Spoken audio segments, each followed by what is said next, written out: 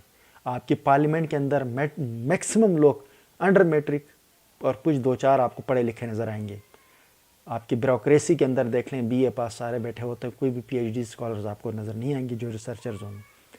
آپ کی civil military کے اندر تو سارے ایف اے پاس بیٹھے ہوتے ہیں جن کو تو کخ نہیں پتہ ہوتا ہے کہ وہ تعلیم کی اہمیت کو ان کو کیا جانیں گے۔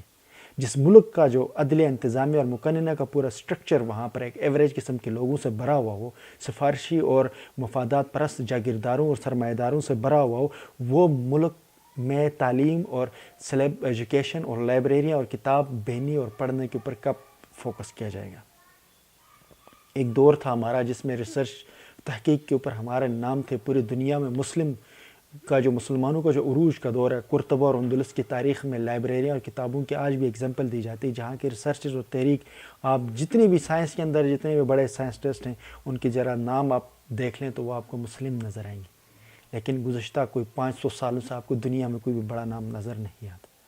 اس کی سب سے بڑی وجہ یہ ہے کہ ہم نے اپنا اصل کام جو ہے وہ چھوڑ کر ہم دوسرے کام لگے۔ ہم نے جنگ و جدل کے اندر اپنے آپ کو ایندھن کے طور پر استعمال کیا۔ ہم نے دوسری دنیا میں لوگوں کے قتل و غارت کے لیے مجاہدین پیدا کیے۔ ہم نے مجاہدین کے نام کے اوپر نوجوانوں کے ذہن کا برین واش کیا، ان کو ہم نے یوٹیلائز کیا اور مروانے کے لیے، لوگوں کو قتل و غارت کرنے کے لیے۔ ان سے ہم نے مختلف قسم کے دوسرے لوگوں کے لیے جنگیں لڑی۔ اس کا نتیجہ کیا ملا؟ آج ہمارے جو نوجوان جن کو یونیورسٹیز میں اچھی تعلیم اور اچھی ایک فیسلٹی کی ضرورت ہے، ہمیں وہاں نہیں دی جاتی۔ آپ پاکستان کی اگر جو رہے سے طلبہ جو لائبریریز میں جاتے ہیں وہاں پر آپ سہولیات دیکھ لیں، آپ کسی بھی یونیورسٹی وزٹ کر لیں، آپ کو یونیورسٹی کی لائبریری میں آپ کو کوئی اے سی، وہاں پر کوئی پانی کا سہولت، کوئی بیٹھنے کی اچھی سٹنگ نہیں ملے گی۔ وہ ایسا انوائرمنٹ میں کوئی بندہ بیٹھ کے کیسے پڑھتا؟ آپ یورپ کے کسی انٹرنیشنل بڑی دنیا میں جائیں تو وہاں پر وہ لائبریری میں وہ تمام سہولتیں ہوتی جو انسان سکون سے پڑھتا ہے۔ ایک طرف معاشی تنگ دستی، دوسری طرف لائبریری کے حالات دیکھ کر بندے کو ایسا لگتا ہے کہ لائبریری میں پڑھنے کے لیے نہیں، لوگ گپے لگانے آتے ہیں۔ جو آتے ہیں مٹی ہی مٹی ہوتی ہے، کوئی آپ کے ساتھ کمفرٹیبل نہیں ہوتا، کوئی بکس آپ کو پراپر رو میں نہیں ملتی۔